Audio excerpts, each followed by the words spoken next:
कांचीपुरम में रंगा और कांता नाम के पति पत्नी रहते थे। उनकी बेटी कविता और बेटा रमेश है। कविता गांव में माता पिता के साथ रह के पढ़ने लगी, पर रमेश शहर में बड़ा जॉब करने लगा। कांता उसके बच्चों पर उम्मीदों के साथ जी रही थी। वो सोचती है कि उसके बच्चे उसकी बात जरूर मानेंगे। ऐसे रहते समय एक दिन, सुनो, जरा चाय लाना, मुझे खेत को जाना है।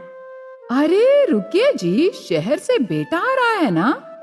उसके आने में और मेरा चाय लाने में क्या संबंध है कांता? कविता बेटी, जरा तू मेरे लिए चाय ला। ठीक है पिताजी, अभी जाके लाती हूँ। अरे रे, एक दिन चाय नहीं पीने से मर जाओगे क्या जी? मेरा बेटा आ रहा है ना, इसीलिए मैं उसके लिए पूड़ियाँ बना रही हूँ। स्टोव खाली नहीं है, चाय बनाना नहीं होगा। अब पानी पी के चले जाइए। ऐसे कहते समय रमेश घर आता है। देखने में रमेश जरा घबराया लगता है। हे, भैया आ गया। भैया, सफर कैसे था? आओ बेटा, सफर करके थक गए क्या? थोड़ा खा के आराम करो बेटा। तेरी माँ तेरे लिए पूड़ियाँ बना रही है बेटा। इस खुशी में वो मुझे भी भूल गई। बताओ बेटा, क्या हाल चाल है? माँ और पिताजी, मेरी बात ध्यान से सुनिए। शहर में मैं एक लड़की से प्यार किया। उस लड़की को उसके घर में जबरदस्ती शादी कर रहे थे, इसीलिए मैं आपसे पूछे बगैर ही मैं उससे शादी करके घर ले आया। रमेश की बातें सुन के कांता और रंगा शॉक हो जाते हैं। कविता दंग रह जाती है। रमेश उसकी पत्नी कीर्ति का परिचय देता है। रमेश और कीर्ति दोनों कांता के पैरों को प्रणाम करते समय रंगा बहुत गुस्सा होता है। ये सब क्या है रमेश? तेरी माँ हर समय तेरे बारे में ही सोचती रहती है। वो तेरे ऊपर बहुत उम्मीदें रखी। तुम उसे कैसे धोखा दे सकते हो रमेश? ये बात तेरी माँ से कह के शादी कर सकते हो ना? वो बात नहीं है पापा, मुझे उतना टाइम नहीं मिला। मैं क्या करूं? अरे आप बस कीजिए जी। कविता, उनकी आरती उतार के अंदर बुलाओ। बेटे का काम देखकर कांता बहुत दुखी होती है। थोड़े दिनों तक उस घर में कोई भी ठीक से बातें नहीं करते। रमेश शादी कर लेने पर गांव वाले इनके बारे में बातें करने लगे। वो सब सुन के एक दिन कांता ने, रमेश बेटा, तेरे इस काम से गांव वाले हमारे बारे में बातें करने लगे। तेरे पिताजी को और मुझे ठीक नहीं लग रहा, इसीलिए हम थोड़े दिनों तक तीर्थ यात्राओं को जाकर भगवानों का दर्शन करना चाहते हैं। वापस हमें आने में 2-3 महीने लग जाएंगे। उसके बाद कांता और रंगा तीर्थ यात्राओं को चले जाते हैं। तब तक सुनसान रही वो घर उनके जाने के बाद जरा बदलता है। भैया, माँ और पिताजी यात्राओं को गए ना, तो कल से भाभी ही हमारे लिए खाना बनाएगी ना? मेरे लिए लंच बॉक्स रेडी करना है, मेरी चोटी बांधना है, मेरे कपड़े धोना है। भाभी को बोलो ना। आहा, माँ और पिताजी जाने के बाद आवाज आने लगी। मैं कुछ नहीं बोलूंगा, तू जाके बोलना।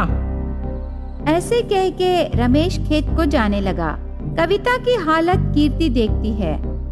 कविता, कोई बात नहीं, मैं सब संभाल लूंगी, डरना मत। कल से देखना क्या होता है। भाभी, तू शहर में पली ना, तुझे ये गांव वालों का माहौल पसंद आया क्या? गांव से आए तेरे भैया ही मुझे पसंद आए, तो ये सब क्यों नहीं पसंद आते? सुनो, मैं तेरे लिए कॉफी लाऊं? वो कविता के लिए कॉफी लाती है। कविता कॉफी पी के उसे फेंक देती है। ये क्या, इतना कड़वा है? ये कॉफी है क्या? देखो कविता, मैं शहर में पली हूँ, मुझे सब पता है। गांव वाले तंदुरुस्त रहने के लिए सुबह सुबह नीम की लकड़ी से दंत मंजन करते हैं ना, वो तो कड़वा ही रहता है। हाँ, ऐसे ही हमारे सिटी में ब्लैक कॉफी पीते हैं, वो भी कड़वा। हो, ठीक है। सुनो भाभी, जल्दी से नाश्ता बना दो ना, मुझे बहुत भूख लगी है। बस 2 मिनट, मैं अब भी बनाती हूँ। कीर्ति अंदर जाके मैगी बनाती है। मैगी देख के कविता आश्चर्य हो जाती है। ये क्या भाभी, 2 मिनट में बना दे? अरे माँ तो सबसे काम करा के बहुत थक जाती थी। यही है शहरी मजा, हम ऐसे ही रहते हैं, इसीलिए तेरे भैया मुझसे शादी किए। नाश्ता हो गया, अब लंच में क्या है? तुम्हें तो कपड़े भी धोना है, अभी तक तो बर्तन भी साफ नहीं किए। ये सब कब करोगी? देखो कविता, वो सब छोड़ दे। क्या तू भी शहरी लड़की बनना चाहती है, बिल्कुल मेरे जैसे? हाँ भाभी, पर मैं गंवार हूँ ना, यहाँ के रीति रिवाज ही अलग हैं। क्या वो सब तुम करोगी भाभी? छी छी, मैं नहीं करूँगी। लेकिन तुझे शहरी लड़की बनने के लिए बहुत बदलना पड़ेगा, बहुत सारे काम करने पड़ेंगे, तब तुझे सब अलग से देखेंगे। कॉलेज में भी तेरे लिए बड़ी बड़ी बातें करेंगे। देखते रहना, तेरा अच्छा नाम होगा। सच? तो क्या करूं भाभी, जल्दी बताओ ना, मैं अब भी करती हूँ। तो तू जल्दी से जाके बर्तन साफ कर दे, मैं फ्रेश होके आती हूँ। ठीक है भाभी। कविता बर्तन साफ करना शुरू करती है। कीर्ति अच्छे से नहा के रेडी होके आती है। रेडी हुई कीर्ति को देखकर कविता आश्चर्य हो जाती है। इतनी सुंदर कीर्ति को देखकर वो दंग रह जाती है। भाभी, मैं पूरे बर्तन साफ कर दी। तू तो बहुत सुंदर लग रही है, तो कपड़े कैसे धोगी भाभी? वो सब मैं देख लूंगी, तू जाके कपड़े धो दे। मेरे जैसे सुंदर लड़की बनने का सीक्रेट मैं तुझे बताऊंगी ना। हो, सच भाभी? तो मैं जल्दी जाके कपड़े धो के आती हूँ, तू जाके खाना बना दे। उसके बाद कविता कपड़े धोने लगी, लेकिन कीर्ति बहुत चालाकी से बिना काम किए कविता से ही घर के पूरे काम कराने लगी। बेचारी कविता शहरी भाभी की चालाकी समझ नहीं पाई। सारे कपड़े धोने के बाद कविता किचन में जाती है। किचन पूरा गलीज रहता है। वो सब देखकर कविता को बहुत गुस्सा आता है। ये क्या भाभी, अभी तक साफ नहीं की? मुझे कॉलेज जाने का टाइम हो रहा है, भैया भी आने वाला है। खाना नहीं बनाने से वो डांटेगा। तेरे भैया को मैं देख लूंगी ना। अरे ये क्या, कॉलेज आके पढ़ने के दिन नहीं है ना? शहर में तो घर में ही रहते हैं, सिर्फ एग्जाम्स को ही कॉलेज आते हैं, पता है?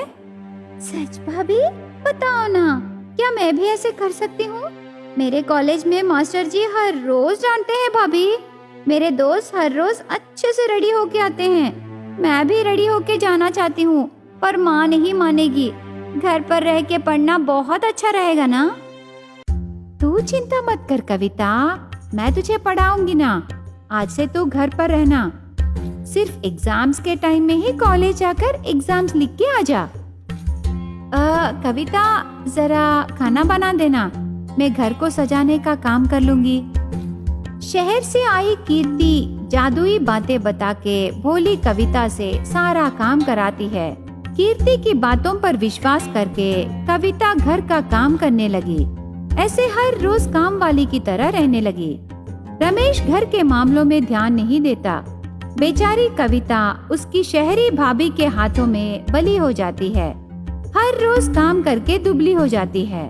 कीर्ति को रोकने वाले कोई नहीं रहने पर कविता को काम वाली की तरह देखकर समय बिताने लगी। 2 महीने बाद तीर्थ यात्राओं को गए रंगा और कांता घर वापस आते हैं। तब कविता रोती हुई पूरी बात बताई। गुस्से से कांता कीर्ति को बुलाकर, ये सब क्या है? मेरी भोली बेटी से सारा काम कराए? रमेश, तुम क्या कर रहे हो? बहन का कॉलेज बंद करा के उससे घर का काम कराए? बेचारी मेरी बेटी, देखो कैसे हो गई। मेरे पति को और एक बात बोलने से अच्छा नहीं रहेगा। आपकी बेटी की शादी नहीं किए और हमें बातें सुना रहे हो। कीर्ति की बातें सुन के कांता का गुस्सा और ज्यादा हुआ। वो जाके कीर्ति को जोर से मारती है। तू बहू नहीं रे, इस घर की डाइन है। इसी वक्त चली जा मेरे घर से। उसी समय कीर्ति और रमेश को घर से भेज देते हैं। उनकी बेटी कविता को रंगा और कांता पास लेके उसे सहलाते हैं।